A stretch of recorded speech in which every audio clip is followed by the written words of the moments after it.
A very good morning today, everyone. We're going to learn today how to make your dhakai paratha and satpura paratha.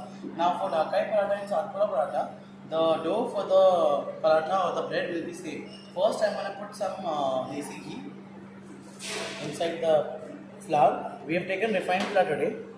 I'm taking some amount of desi ghee. Now, I'll tell you something about fat in the flour. Whenever we add fat in the flour, I'll be adding some salt for taste.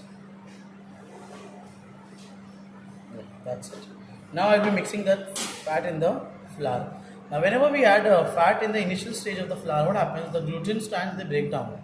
Today you want a paratha that will be have a nice texture. It will be have a fragile texture, yet it will be soft. Okay. So you don't want very fragile texture. You're not making a shortcut pastry today, but we're making a dough, okay, which will be soft, yet it will be some amount of fragileness that will be getting in your product. After once you nicely added your flour and your ghee, mix completely, you will add some water.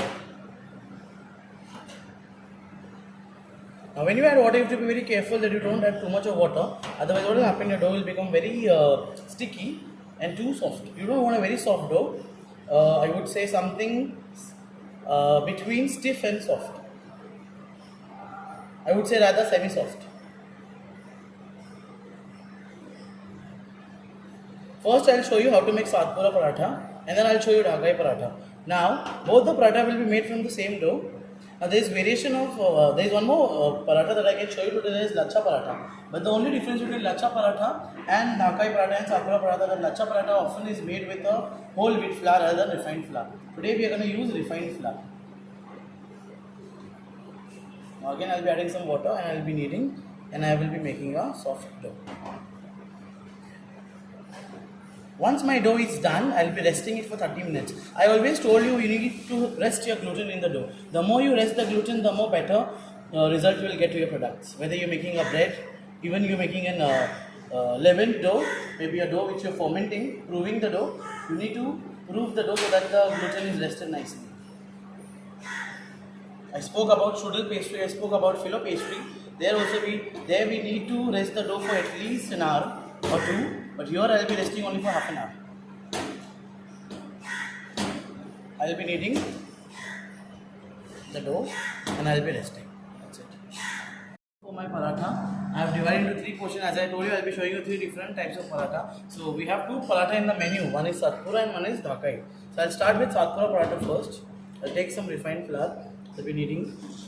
Sorry, I'll be rolling my dough. Dusting now.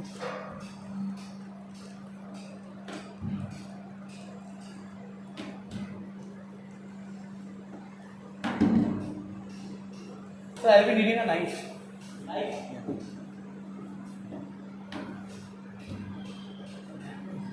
Now once I rolled it, now why it is called satpura paratha? There are 7 layers in the paratha. Okay, so we're gonna cut into 7 uneven portions and then we're gonna combine them. Like how we did it for our Danish pastry, the spool method. We applied margarine, we cut into even portions. So today for satpura paratha, we'll do the same thing.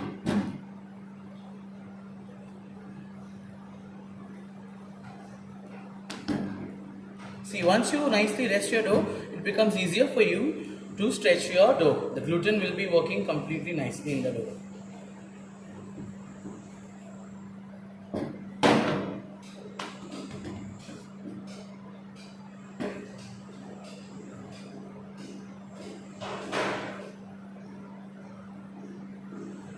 Now, I'll be applying some ghee.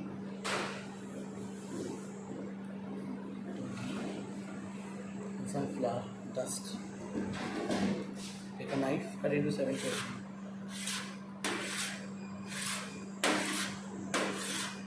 Now roll each of them.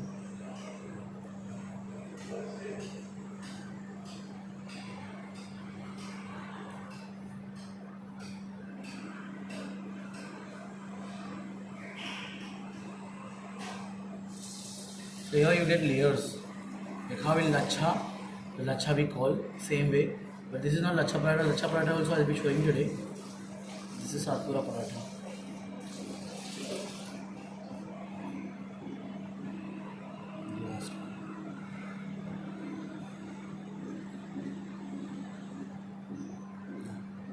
what you do is you open your layers nicely and you press it up, and you can keep it. Now in hotel, when the order comes for the paratha, this step is done. Once the order comes, the chef, he rolls up for the final time and he put it on the tawa for the cooking it up. Now again I'll be showing you the other one, that is our dhakai paratha.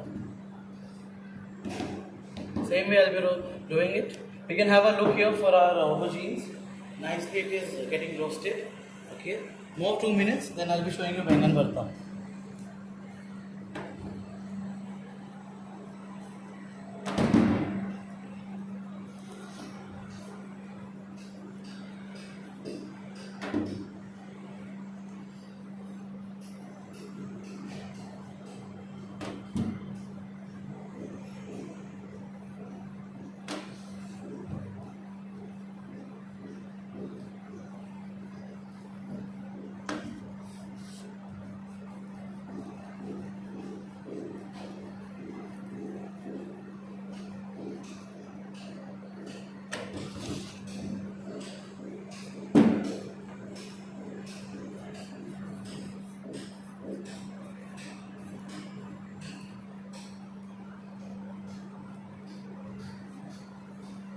Make sure that you're rolling it. Every side should be even.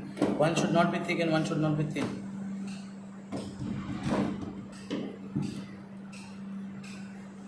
Okay, now, again I'll be applying some desi ghee.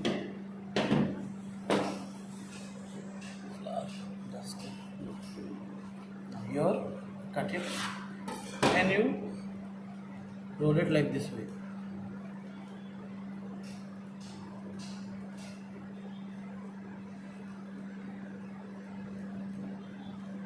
And then you take this way, start pulling it up.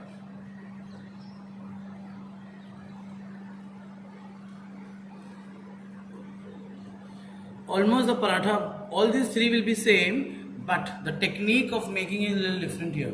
That what making. Now the third one, this is not in your syllabus, but still I am showing you a variety of a variation of paratha, that is lacha paratha, very popular. Now, one thing you should keep in mind, whenever you are making a lacha paratha, you must take dough which should be made with your whole wheat flour rather than refined flour. Now some chefs, they use a combination of refined flour and wheat flour. That can also be taken.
Again, roll it a little thinner. If you want the proper texture to your paratha, if you want the flakiness, if you want the lachas to be coming out properly, make it a little bigger, roll it thinner as well as bigger from all the sides.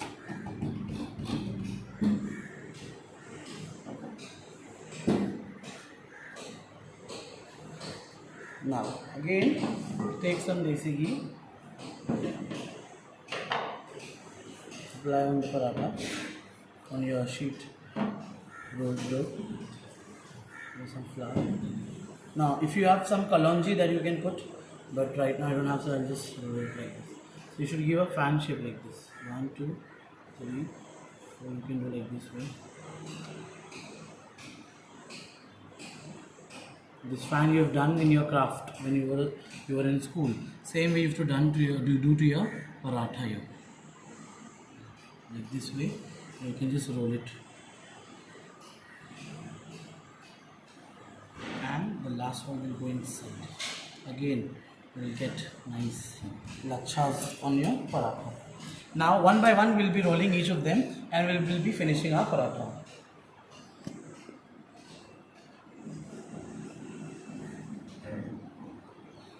Okay, again first I'll show you how to make your satpura paratha.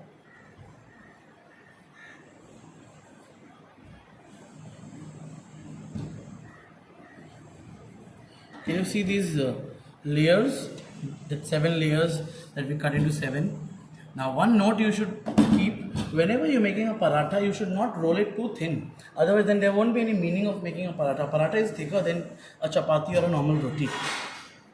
If you make it too thin, you know what will happen? All these layers will escape. You won't be able to see and you will not get the right texture that you want. Try to make a circular and roll from all the sides. You'll be able to. I'll show you how much thickness and what size you want to do. If you make it too thick again, the paratha will be raw. It won't be cooked nicely. Now this is the perfect. See, this is how the size you want. Now you can take a griddle. It's hot. Make sure it's hot. Put your paratha inside. Now you have desi ghee again. Get your.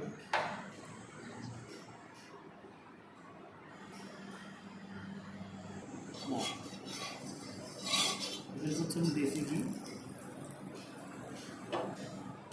Now I'll not be showing you all the 3 how to cook it. I'll be showing you one. The same way you have to cook the both of them.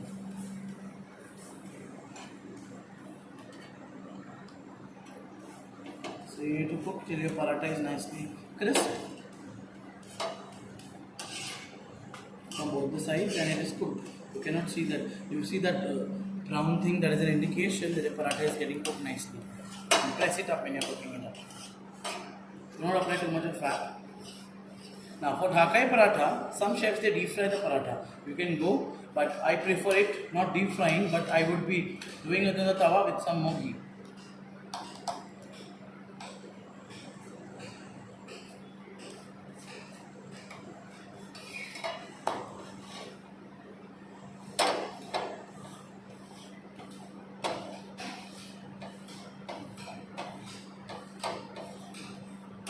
Same way for Lacha paratha, you're gonna cook the paratha on the tawa. Same way the Dhakai paratha and same way how I'm doing for Satpura paratha here.